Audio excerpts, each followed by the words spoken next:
2118, Chapter 1. The year was 2118. All in all, it was a good year. Hold on, I'm lying. It was a great year. An exceptional year. It's funny that I, of all people, should say that, because as it happens, in 2118 I was also broken. So were my three best friends, my brothers in so much more than just in arms. We were all broken, and we all thought our brokenness was irreparable. As it would turn out, that was true for only one of us. Not for me, thank God. Me, I would be mended. Somehow, someday, sort of. I would be mended as much as you can be mended after war has entered your eyes and your brain and your bones and your lungs. War has a funny way of pervading your whole being and consume it bit by bit. Your whole body assimilates war until you no longer know where you end and where the war begins. When we came back to Earth in the summer of 2018, we all were war. We were blood and screams and rifles. We had won the actual conflict, or so the USA government kept telling us. We didn't feel victorious. However, we couldn't make the politicians understand that a soldier's war is never won. Our nightmares ruled us. Kenneth pretended like he was the exception among our small group of broken minds, but he wasn't fooling anyone, least of all me. I had known Kenneth since he was a ragged kid in a rundown neighborhood in Chicago. Sometimes I knew Kenneth better than I knew myself. I could see the nightmares raging, even by daylight, behind his blue eyes. His once clear gaze held a veil, a fog that even I, his brother in everything but blood, didn't know how to fit. But I sure as hell was going to try. And so it was on our third week back from the war.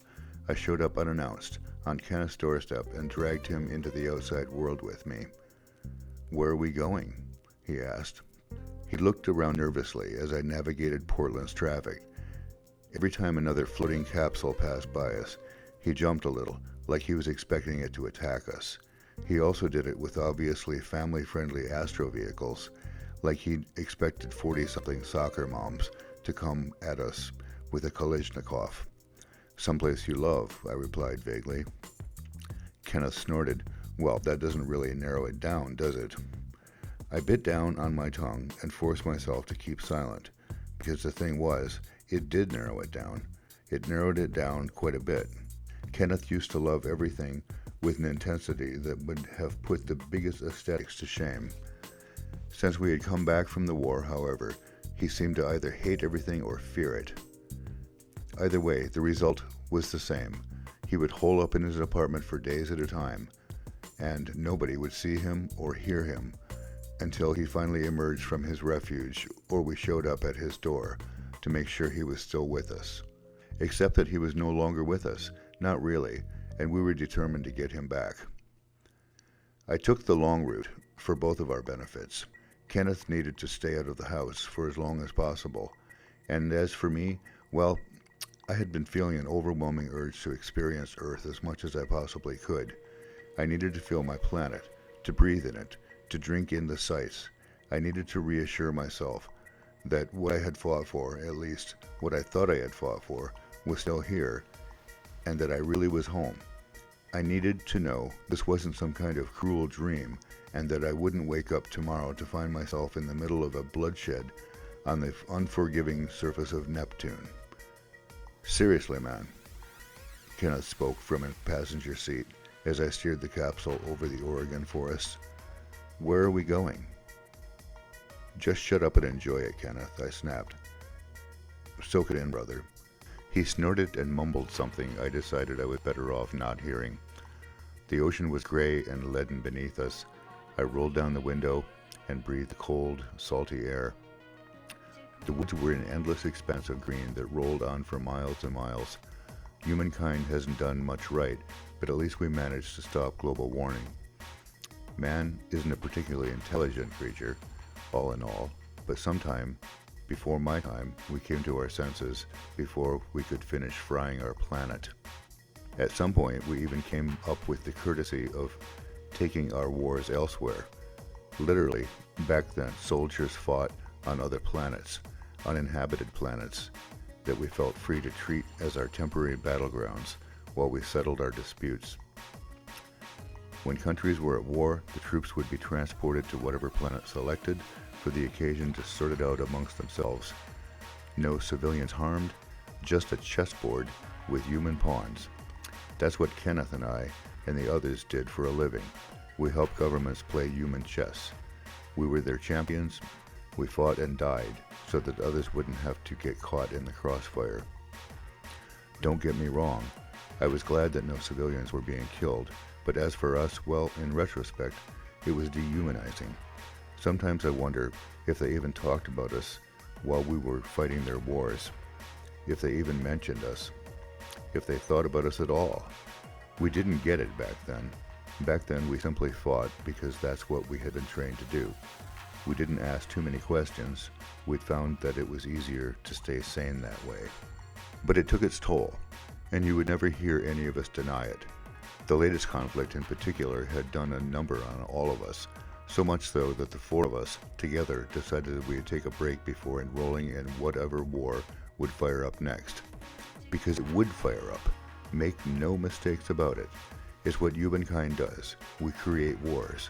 My friends and I weren't so delusional as to think we wouldn't see another conflict in our lifetimes.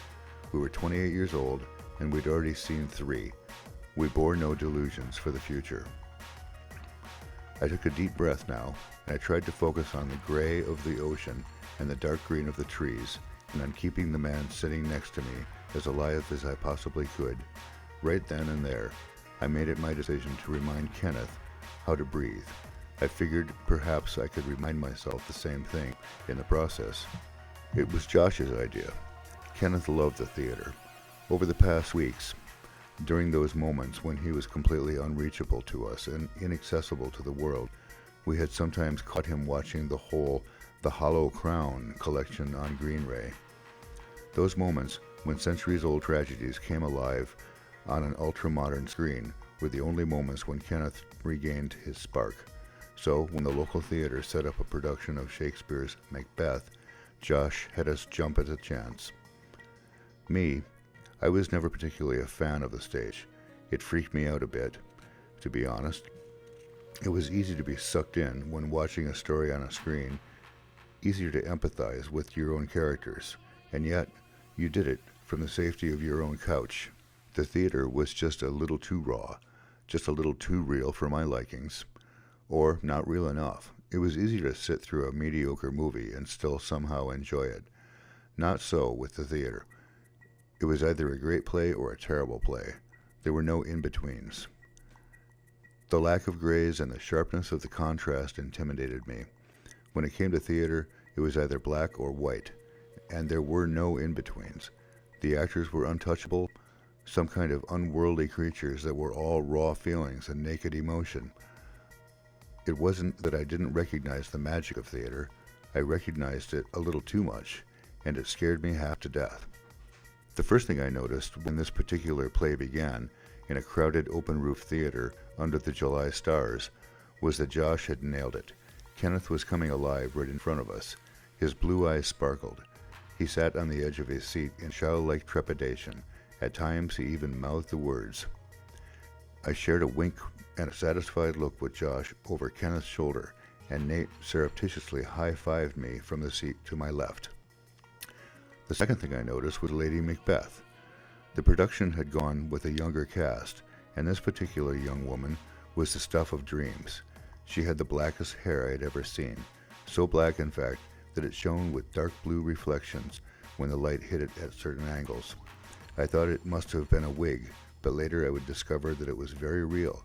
She had fair skin and a figure that something told me couldn't just be shaped by the corset of her costume. It was a toned, slender figure that spoke of subtle, quick strength.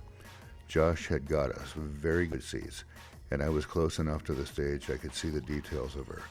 I could see her big amber-colored eyes. I could see the dimple on her left cheek. I could see her full and yet delicately shaped lips. She wore red lipstick for the play, and I remember thinking that I very much would have liked to kiss it off. The third thing I noticed was that this woman wasn't just beautiful. She was one hell of an actress, too. In a matter of seconds, I went from wondering about her to wondering about Lady Macbeth. I was completely transported, and for the first time, I wasn't scared. In fact, I wanted more. So much so that I was actually bummed when the 2.5 hour play ended. The whole cast received a standing ovation, but she got the most roaring applause. I think I scraped my hands raw. I clapped so hard. I think we should go around, Nate spoke as we made our way through the crowd and out the open roof building. Wait for the cast to come out. I frowned. What the hell for? Josh smirked. Why, so you may talk to Lady Macbeth, of course. I actually felt myself blanch, and I was never so glad for the dim lights of the night. What are you guys babbling about? Kenneth laughed. Come on, you were watching, drooling. I even noticed. I looked from one to the other. They seemed serious. I don't think that's a good idea, I ventured weakly. Why not? Kenneth asked. I shrugged. It just seemed sort of creepy, waiting for her outside the back door and all that. The guys looked at each other and then burst out laughing. Bastards. But they left it alone after that. That is, until she walked into the bar where we were having a few drinks. Just 4 guys out in the town for the first time in what felt like forever. I was enjoying the illusion that we may be normal young men when she walked in with a few members of the cast and a couple of other people. I gulped, and I was grateful for the chance to cover my reaction with a drink. Kenneth elbowed me in the ribs, hard.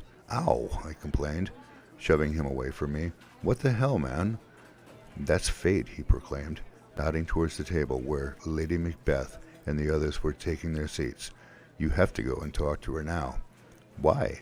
I could hear the whining in my voice. Because, he said, you don't turn down fate. I stared at Kenneth. His eyes were bright. His body was almost devoid of tension. He was gesturing animatedly. I sighed and resigned myself to the fact that there would be no way out of this one.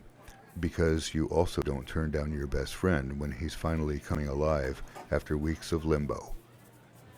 To be continued in Chapter 2. Thanks for joining us today, and I hope you enjoyed the story. This has been a production of shush.com. That's SSSH.com.